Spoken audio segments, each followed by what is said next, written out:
인물이 등장하는 인물마다 그 사람의 특징에 대해서 또 그 사람의 삶에 대해서 그 사람을 표현하는 한 문장들이 있습니다. 예를 들어 다윗의 경우에는 하나님 마음에 합한 자다라는 문장으로 나옵니다. 하나님 마음에 합한 자. 모세 같은 경우에 하나님과 대면한 자라는 표현이 나옵니다. 아브라함은 뭐라고 나옵니까? 아브라함은 하나님의 친구, 하나님의 벗이라는 표현이 나옵니다. 노아의 경우에는요, 하나님과 동행한 자. 나다나엘은 뭐라고 나옵니까? 나다나엘은 간사함이 없는 자. 오늘 여러분은 하나님을 만나면 여러분에게 어떤 딱 문장을 딱 붙여줄까요? 어떤 문장을 붙여줄 것 같으세요? 우리 신동 형제에게 딱 붙여주면 무슨 문장을 딱 붙여줄까요? 어떤 걸 붙여줄 것 같아요? 혹시 생각해본 적 있으십니까?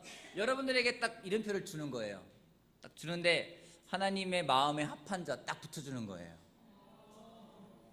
어떤 걸 붙여주면 좋겠습니까? 우리 송민 형제한테는 찬양을 잘 인도하는 자 딱 이렇게 해서 붙일 수 있겠죠. 그죠? 어떤 거 한번 붙여줄 것 같아요? 어떤 표현이 여러분에게 붙기를 원하십니까? 네, 맞아요. 하나님이 기뻐하는 자. 이 표현이 우리들에게 붙는다면 얼마나 좋을까요? 성경에 하나님을 기쁘게 했던 사람에 대해서 표현되어 있는 것이 있습니다. 그런 말을 들었던 사람이 있어요. 하나님을 기쁘게 했던 사람이다. 근데 이 사람의 특징은 단명을 했습니다. 단명을 했습니다. 그 당시 평균 수명의 3분의 1밖에 못 살았습니다. 근데 3분의 1을 살았는데 3분의 1을 산 횟수가 365년입니다. 누굴까요? 에녹입니다. 창세기 5장을 같이 보겠습니다. 창세기 5장. 단명했어요. 365살에. 대단하죠? 평균 900인데. 창세기 5장 21절 말씀부터 24절까지 저랑 여러분이랑 한 절씩 교독하겠습니다. 21절. 저 일산교회는 세번역 성경 보는데요. 분당은 현대인의 성경 보고 계시잖아요. 그냥 그대로 읽으셔도 돼요. 예. 21장 제가 먼저 읽겠습니다. 에녹은 65살에 무두셀라를 낳았다.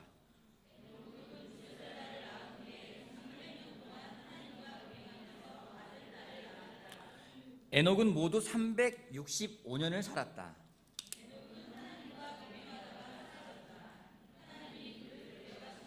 그렇죠? 아마도 당시의 사람들이 에녹을 표현한다면은 단명한 사람 뭐 이렇게 할 수 있었을 것 같아요. 그 당시의 표현은 그렇게 쓸 수밖에 없잖아요. 와, 저 사람 되게 빨리 죽었네 이렇게 될 수 있을 것 같아요. 근데 신약에서는 그 에녹에 대해 전혀 다른 표현을 하고 있습니다. 신약 히브리서 같이 보겠습니다. 히브리서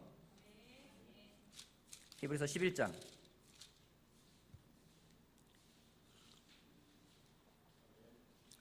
히브리서 11장 6절 먼저 제가 읽겠습니다. 6절. 믿음이 없이는 하나님을 기쁘게 해드릴 수 없습니다. 하나님께 나아가는 사람은 하나님이 계시다는 것과 하나님은 자기를 찾는 사람들에게 상을 주시는 분이시라는 것을 믿어야 합니다.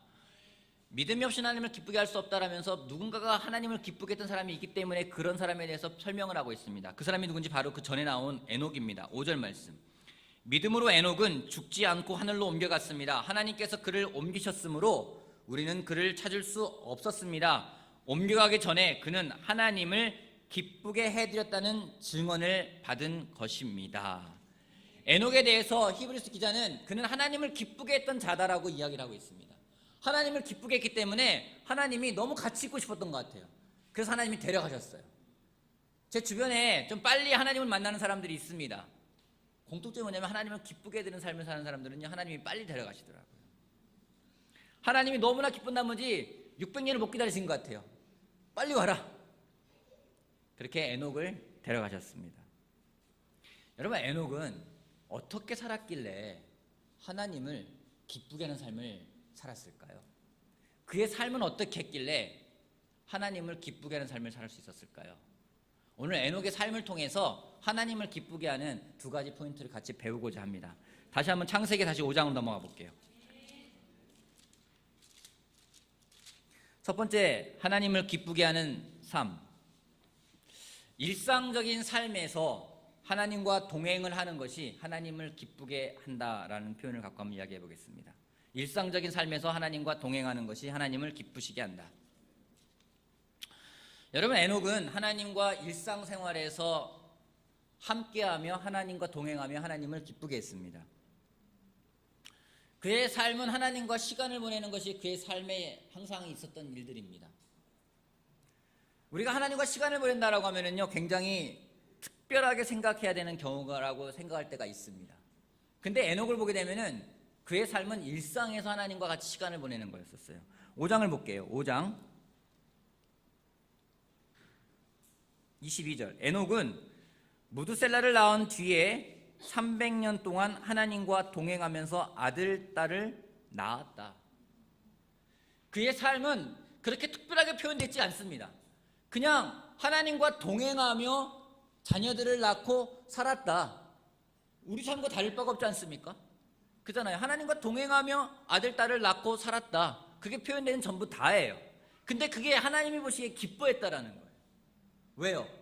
그냥 그의 일상적인 삶이 하나님과 동행하는 삶이었고 하나님과 시간을 보내는 것이기 때문이었습니다. 근데 그가 보낸 시간은 우리가 보낸 시간하고 좀 다르다는 생각이 들어요. 여러분, 시간을 보내는데 제가 이제 신혼일 때 항상 저도 이제 부부 뒷담 보낼 때 저를 도와주시는 목사님 부부가 항상 저에게 물어봅니다. 그래, 너희는 시간 잘 보내니? 물어봐요. 그럼 저는 뭐라고 대답할까요? 어떻게 하셨어요? 네, 시간 잘 보내요 라고 물어봅니다. 그러면 제 아내는 또 물어봐요. 그래, 보마는 어떠니? 남편 시간 잘 보내니? 아내는 뭐라고 할까요? 어떻게 이렇게 잘하세요? 제 아내는 아니요, 시간을 못 보내 그러는 거예요. 그럼 저는 무슨 생각이 들까요? 충격을 항상 받아요. 그래서 나중에는 시간이 지나서 한 1년, 2년 지난 다음에는 만나서 그래, 너희 시간 잘 보내니? 하면 제가 뭐라 답할까요? 아내에게 물어보세요.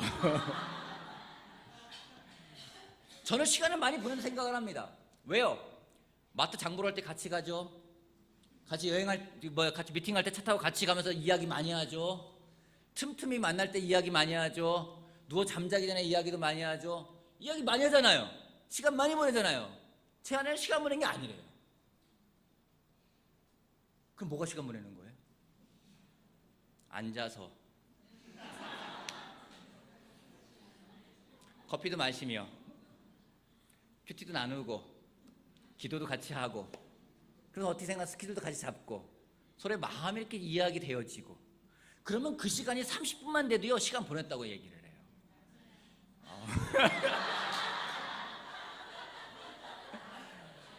근데 그런 시간이 없으면은요 아무리 10시간을 보내도요 시간 보내는 게 아니에요.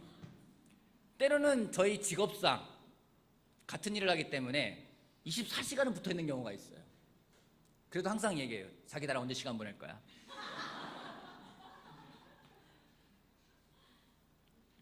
제가 느끼는 게 그겁니다. 시간을 같이 보낸다. 이 사람과 내가 동행했다라는 것은 그 사람에게 내가 집중하는 시간이구나. 집중하지 않으면요 같이 있어도 아무 의미가 없어요. 에녹은 그 누구보다 하나님에게 집중했던 삶을 살아갔던 사람입니다. 어떻게 할 수 있을까요? 그가 하나님의 뜻을 정확히 알고 있었어요. 정확히 하나님의 뜻을 알고 있었기 때문에 하나님의 뜻에 집중했었고 항상 그 뜻을 찾아가고 그 뜻을 마음속에 새기며 살아갔다는 것을 우리가 성경을 통해 알 수가 있습니다. 성경 어디를 통해 알 수 있는지 참 재밌게 21절 보면은요, 에녹은 65살에 무드셀라를 낳았다. 근데 그전에는 하나님과 동행하며 자녀를 무드셀라를 낳았다는 말을 안 해요. 그냥 65살에 무드셀라를 낳았다. 그 다음에 무드셀라를 낳은 뒤에 300년 동안 하나님과 동행하면서 아들, 딸을 낳았다라고 표현되어 있어요. 그럼 65년 동안 뭐 하며 살았을까요? 65년 동안 하나님을 집중하지 못했던 것 같아요. 근데 이 무드셀라를 낳는 시점에서 드디어 에녹이 하나님의 뜻을 알고 하나님에게 집중하는 삶을 살아갈 수가 있었습니다. 그걸 어떻게 할 수 있냐면요, 이 무드셀라라는 말의 의미에서 찾을 수가 있습니다. 여러분, 무드셀라의 말이 무슨 의미인지 아십니까? 무드셀라라는 말에 그 성경에 나오는 모든 사람의 이름은 의미가 있습니다. 이 무드셀라의 말의 의미는, 이름의 의미는 그가 죽으면 심판이 온다라는 말입니다. 무드셀라의 손자가 누군지 아십니까? 노아예요. 무드셀라의 손자가 노아예요. 근데 무드셀라가 아들을 낳고 그 아들이 노아를 낳고 무드셀라가 죽은 후에 홍수가 임하게 됩니다. 알았던 거죠. 아, 하나님께서 심판하실 수 있는 분이시구나. 하나님께서 이 세상을 심판하시겠구나. 하나님은 그런 능력이 있는 거구나. 그가 에녹이 깨닫고 자기의 아이의 이름에 무드셀라, 그가 죽으면 심판이 온다, 하나님의 심판이 임할 수 있다라는 것을 깨닫고 그 뜻을 사귀고 사람들에게 전파하기 시작을 합니다. 그러면 항상 그는요, 하나님과 동행을 합니다.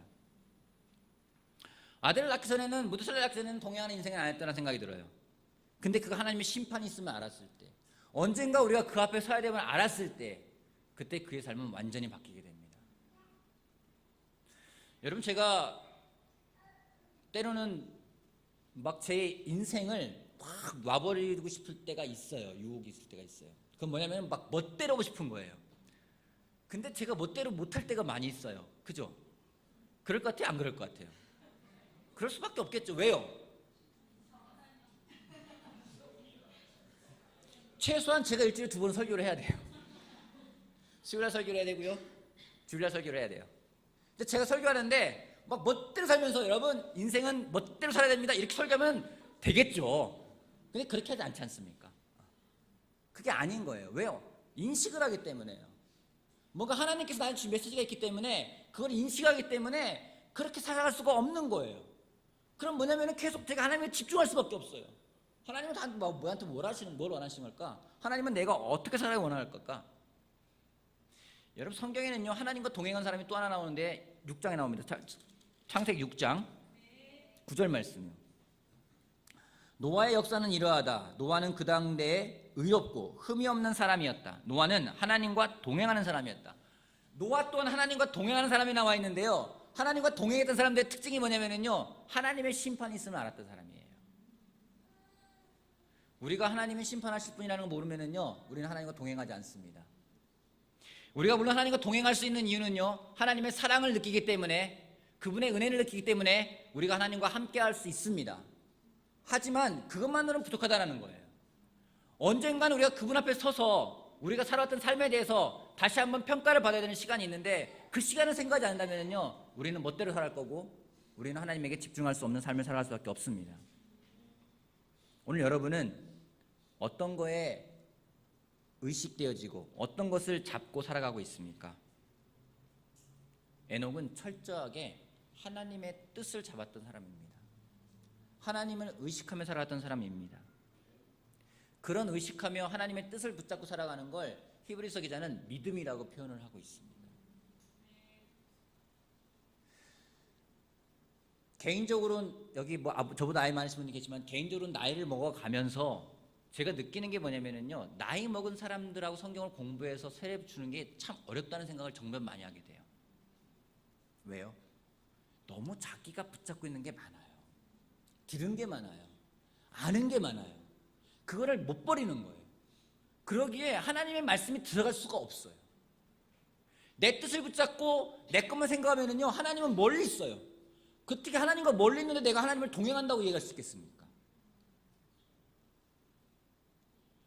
하나님과 동행하는 삶은 앞에 말했지만 어떤 특별하게 하는 것은 아니에요. 여러분 봤지만은요, 에녹은 하나님과 동행하며 자녀를 낳았대. 그 얘기는 뭡니까? 그는요, 가정생활에 충실했던 사람이라는 겁니다. 그는요, 부부관계를 원만하게 가졌던 사람이라는 겁니다. 우리가 하나님과 특별한 생활을 시간을 보낼 거야 그러면 모든 걸 다 끊어버려요. 끊어버리고, 나 아무도 찾지 마.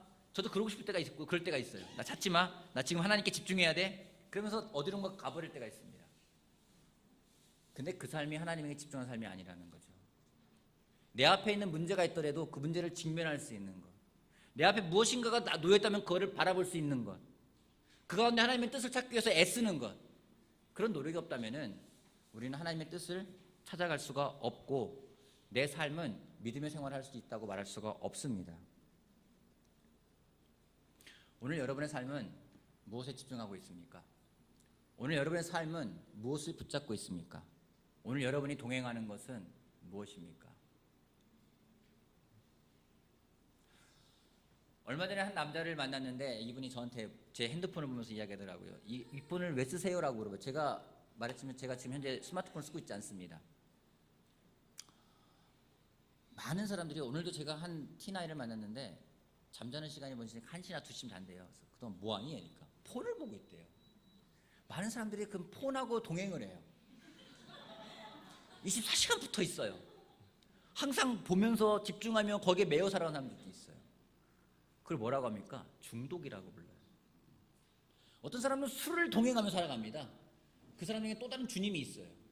계속 붙들고 다녀요. 어떤 사람이 또 다른 동행하는 게 있어요. 뭡니까? 미움을 동행하고 다녀요. 원망을 동행하고 다녀요.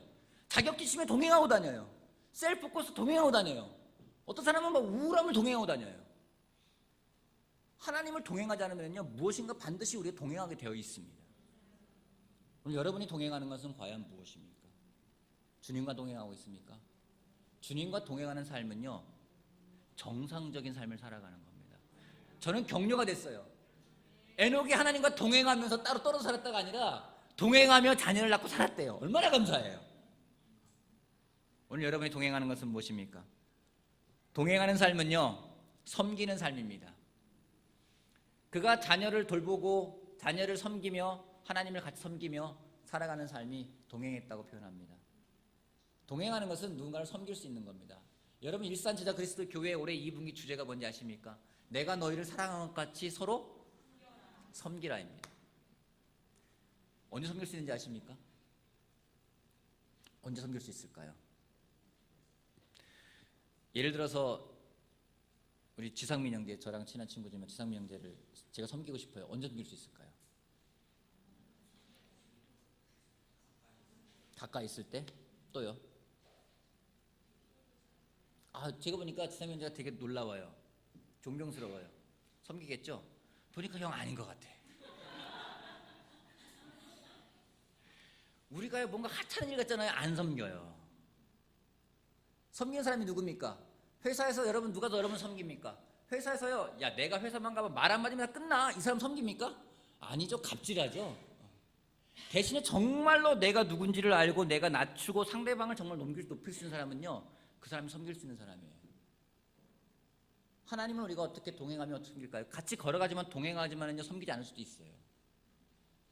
같이 있지만 무시할 수 있어요. 같이 차를 타고 가지만 말하지 않을 수도 있습니다. 제 안에 24시간 붙어 있을 수 있지만은요 제가 섬기지 않을 수도 있어요.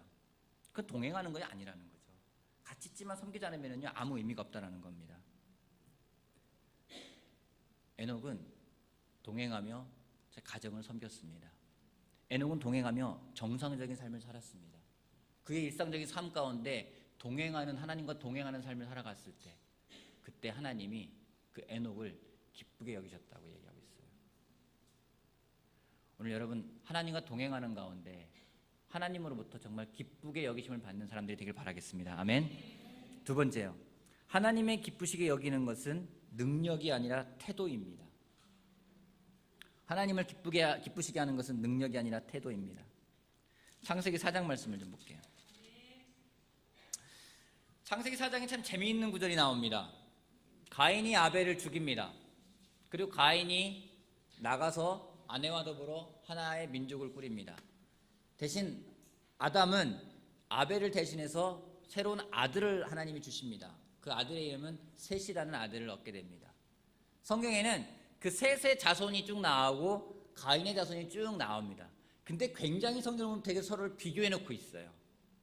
가인의 자손에게 포커스한 것이 무엇인지 4장 17절 말씀 보도록 볼게요.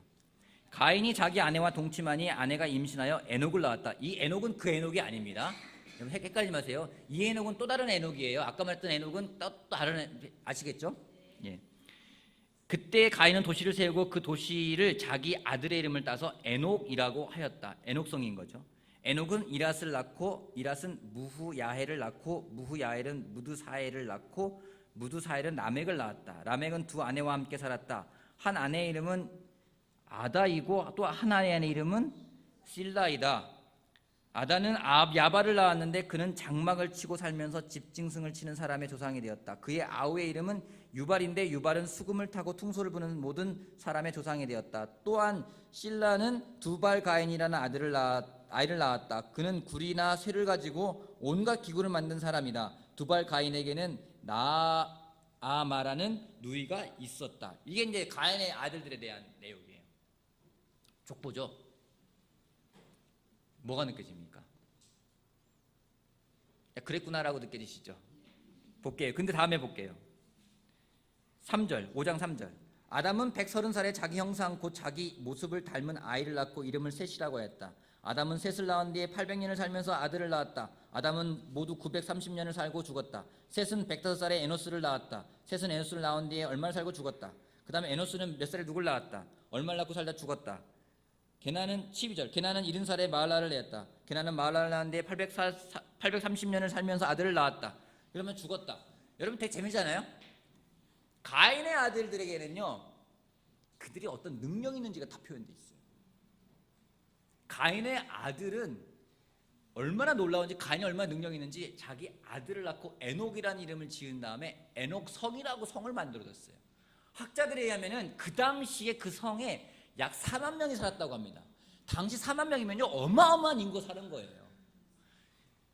능력이 있어요. 가인이 성을 만들고 아들 이름을 붙여주고 그 아들이 또 자기 자식을 낳는 자기 자식은 어떤 사람은 연주가 음악에 대한 재능이 있고 누구는 손재주가 있고 누구는 뭘 만드는 사람이고 다 능력이 나와 있어요. 근데 셋의 자손 그 에녹이 나올 때까지 계속 보면은요 누구는 누구를 낳고 얼마 살다 죽고 누구는 누구를 낳고 얼마 살다 살고 다른 뭐 특별한 게 없어요. 굉장히 하나님이 보실 때는 여러분 어떤 사람이 여러분이 더 마음이 끌리겠습니까? 여러분은 능력입니까? 태도입니까? 능력. 그렇죠?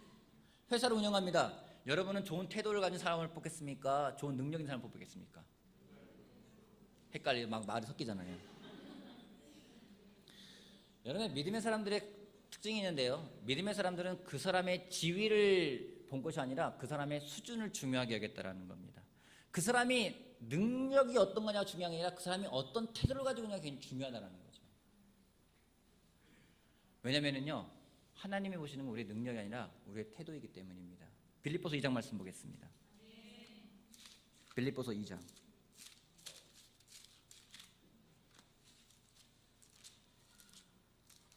4절부터 5절까지 한 목소리 읽어볼게요.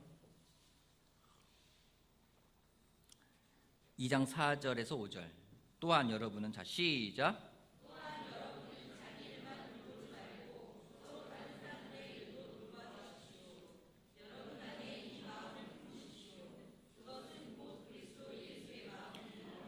오장 1절의 주절에 보면은요, 주석을 보면은 또한 여러분은 이런 태도를 가지십시오. 그것은 곧 그리스도 예수께서 보여주신 태도입니다. 모든 성경은요, 그 구절을 갖다가 태도라고 표현하고 있습니다.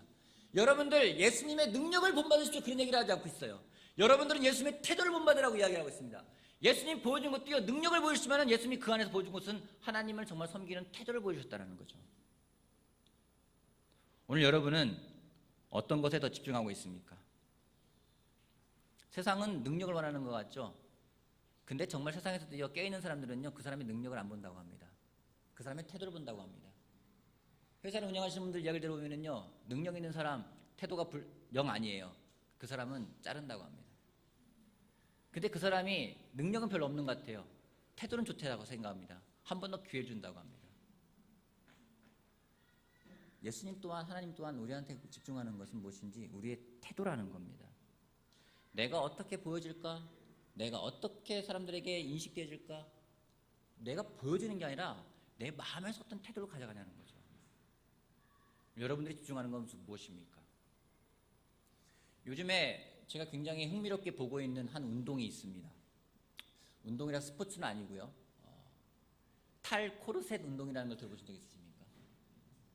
요즘에 그 기사를 제가 찾아가면서 굉장히 재밌게 유심히 관심 있게 보는데, 한마디로 이런 겁니다. 코르셋이라는 여자의 어떤 몸매를 만들기 위해서 꽉 조이는 걸 코르셋이라고 하지 않습니까? 그걸 버리겠다는 거예요. 한마디로 여자들이 자기를 꾸미기 위해서 막 애를 썼던 것들에 대해서 이제는 탈피한다.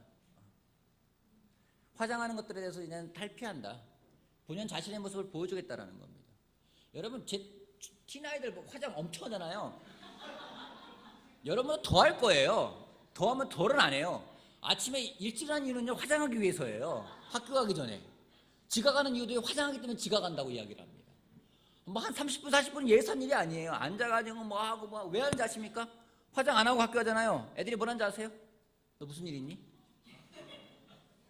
어디 아파? 왕따 취급을 하는 거예요. 그러니까 화장을 안 할 수가 없는 거예요. 어떤 사람은 그럽니다. 눈에 어떤 렌즈를 끼고 간대요. 잘 보기 위해서. 왜요? 그것 때문에 결막염이 걸리더라도 끼고 간다라는 거예요. 내가 쌩얼로 굴욕을 당하니 차라리 자살하겠다 이런 말도 합니다. 우리 솔직히 쌩얼 갖고 놀리기도 하지 않습니까? 여러분 쌩얼로 놀리지 마세요. 그 사람 천국 못 가요. 천국 다 쌩얼이에요. 거기서 화장하겠습니까? 거기서는 다 민낯으로 서로 같이 마주대야 하는 거예요. 그때 놀릴 수 있을까? 너 누구니? 이럴지 모르겠어요. 어제 기사에서 그 한 사회학자가 글을 썼는데요. 그 사람이 주장하는 게 있어요. 참 이렇게 한번 해보고 싶어요. 자신과 타인의 외모에 대해서 노코멘트하는 일주일을 살아보기를 한번 해보세요. 실제로 정말 힘들 거예요. 아마 그동안 도대체 우리는 무엇을 주제로 대화해 왔는가 근본적으로 다시 생각하게 될 정도로요. 오늘 여러분 패밀리를 만났을 때 상대방 외모에 대해서 한번 이야기해보지 말아보십시오. 뭐 그럼 다른 방법 쓰겠죠. 딱 위아래 본 다음에 이렇게 하겠죠. 이런 거 따지 말고 한번 그 사람이 아무것도 해보지 않는 거예요. 그 사람의 마음에 대해 관심을 갖고 그 사람의 태도에 대해 관심을 갖고 그걸 봐야 되는데 너무나도 세상의 것들이 많이 들어와 있어요. 화장 안 하면 이상한 사람 취급하고요. 사진 찍을 때도 항상 각도가 중요하잖아요. 왜요? 올려야 되거든. 나만 볼 거면 아무렇게나 찍잖아요. 그잖아요. 내가 볼 거면 찍는데 누군가 보여줘야 되거든요. 그럼 또 비교하거든요. 누구는 잘 나왔는데 누구는 안 나온 것 같다. 항상 여러분 뒤로 가지 않습니까? 왜요? 얼굴 작게 보이려고. 제 앞에 쓰시면 돼요. 그럼 돼요. 여러분 근데 다 뒤로 가려고 하고 뭔가 보여주려고 하고 노력만 하고. 근데 이게 세상의 문화예요. 세상은 너무나 눈에 보이는 것들에 관심을 끌고 있는데 참 안타깝게도 그러한 문화가 교회까지 들어온다라는 겁니다. 교회가 영향을 주는 게 아니라 영향을 받고 있다라는 겁니다. 안타까운 현실이에요. 아이들에게도 그런 걸 가르칩니다. 제가 좀 딸한테 하는 말이 있어요. 화장하고 자는 항상 말했어요. 한나 화장하고서 저를 딱 봐요. 무슨 말을 기다리는 걸까요? 제가 하는 무슨 말 할까요? 맞아요. 저한테 옵니다. 한나야 안 예뻐. 그런 말 하지 않고 더 강조하죠. 하나도 안 예뻐. 차를 타고 오는데 오늘은 애가 늦게 일어나는 바람에 화장을 못하고 딱 앉아서 차에 앉아서 너 화장 안 해? 그러니까 차 안에서 하려고 그래요. 막 화장 기초 화장하다니 이제 뭐 그래야 되니 귀찮은 거예요. 자기도 안 가만히 있어요. 딱 봤어요.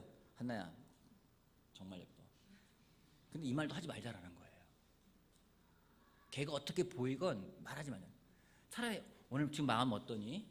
지금 무슨 생각해? 뭔가 그거에 관심이 있어야 되는데 그 사람이 무슨 생각을 하건 그 사람이 지금 어떤 상태가 어떤 마음이건 전혀 생각을 하지 않아요. 그냥 눈에 보이는 것, 오늘도 정말 예뻐 보인다. 오늘 정말 예뻐 보인다. 다 예뻐 보인다. 애들도 그걸 알아요. 처음 만나면 다 예쁘다고 칭찬한대요. 친해지면 다 욕한대요. 오늘 여러분들은 무엇에 관심이 있으십니까? 우리 하나님을 기쁘시게 하는 거는요. 하나님 저 오늘 예쁘게 입고 왔어요. 괜찮죠? 하나님 저 오늘 머리 좀 바꿨는데 어떠세요? 여러분 그러실 겁니까? 하나님 저 오늘 문신했어요. 예쁘죠? 이러실 겁니까? 아니죠. 하나님 보시는 건 우리 태도라는 거예요. 그걸 에녹이 알았어요. 에녹이 알았기에 그는 자기 외모가 어떻게 꾸며지는 게 중요한 게 아니라 그 마음을 하나님에게 두었습니다. 그때 하나님이 그 에녹의 그 마음을 보시고 그 동행하는 태도를 보시고 그걸 믿음이라 칭하시고 그 믿음이 하나님을 기쁘게 했다고 이야기하고 있습니다. 오늘 여러분은 무엇을 보고 살아가겠습니까? 오늘 여러분이 집중하는 것은 과연 무엇입니까? 오늘 누군가를 볼 때 여러분이 보는 것은 무엇입니까? 혹시 특별히 가정에 있다면요, 아내분들, 남편이 무슨 마음과 무슨 생각이는지 관심 있으십니까? 남편분들, 아내가 도대체 무슨 갈등을 하는지 관심 있으십니까? 아이들이 얼마나 성적을 받아오느냐 중요한 게 아니라 애들이 도대체 뭘 걱정하고 있는지 여러분 관심 있으십니까? 내 주변 이웃에 누가 살고 있는지 관심 있으십니까? 그 사람이 어떤 차를 타는지가 아니라 도대체 무슨 생활하고 있는지 관심 있으십니까? 우리가 그런 관심을 거기에 가져가야 됩니다. 여러분, 하나님에게 내가 어떻게 보일까가 아니라 하나님이 내 마음을 어떻게 보실까? 내가 무엇을 닮아갈 것인가? 여러분, 관심 있으십니까? 성경은 강조하고 있습니다. 우리에게 예수님의 태도를 본받으라고 이야기하고 있어요. 예수님의 능력을 본받으라면 참 되게 부담스러울 것 같아요. 근데 너무 감사하게 은혜로 예수님의 그 마음의 태도를 본받으라고 이야기하고 있습니다. 본받아야만 한다고 이야기를 하고 있어요. 오늘 여러분이 본받는 것은 과연 무엇입니까? 아이들이 여러분의 무엇을 본받기를 원하십니까? 어차피 외모는 결정됐어요. 마음은 아직 결정되지 않았습니다. 세상을 본받을 건지 아니면 여러분이 가지고 있는 그 믿음의 그 마음을 본받을 건지. 예수님의 태도요. 어떤 태도일까요? 십자가에서의 태도입니다. 십자가에서 주저하거나 십자가에서 망설이거나 태도가 아니라 기꺼이 올라갈 수 있는 태도요. 주님께 정말 나를 그냥 온전하게 드릴 수 있는 태도요. 그 태도를 하나님은 기뻐하신다고 합니다. 여러분, 제가 권합니다. 이 예배가 끝나고 여러분 패밀리 그룹에 갔을 때 같이 서로 나눠보세요. 좀 더 구체적으로 어떻게 하면 내가 더 하나님을 기쁘게 할 수 있을까? 어떻게 하면 하나님과 동행할 수 있을까? 내 동행하지 못하는 이유는 뭘까? 내 태도가 예수님 닮아가지 못하는 건 뭘까? 내가 영향을 어디에 받고 있는가? 그 영향을 어떻게 더 예수님께 받을 수 있을까? 같이 한번 고민해보고 같이 나눠보세요. 상대방에게 또 물어보세요. 어떤 태도를 가져가고 있는지, 어떻게 동행하고 있는지 서로 물어봐 주시기 바랍니다. 여러분, 그러라고 우리 패밀리 그룹이라고 하지 않습니까? 패밀리 그룹이에요. 가족이에요. 남남이 아니라는 거예요. 서로 관심을 갖자라는 거예요. 만약에 밥 먹고 그냥 웃고 끝나는 게 아니라 여러분, 그렇게 시간을 나누시길 바랍니다. 그래서 우리 서로 하나님을 기쁘게 할 수 있는 그런 사람들이 되길 바라겠습니다. 여러분, 가장 중요한 건 하나님을 기쁘게 하는 겁니다. 그럴 때 하나님이 우리에게 약속하신 게 있어요. 믿음으로 나아갈 때 믿음으로 찾는 사람에게 하나님은 상 주신 분이라고 이야기하고 있습니다. 그 상, 하나님을 만날 수 있는 우리 모두가 되길 바라면서 말씀 마치겠습니다.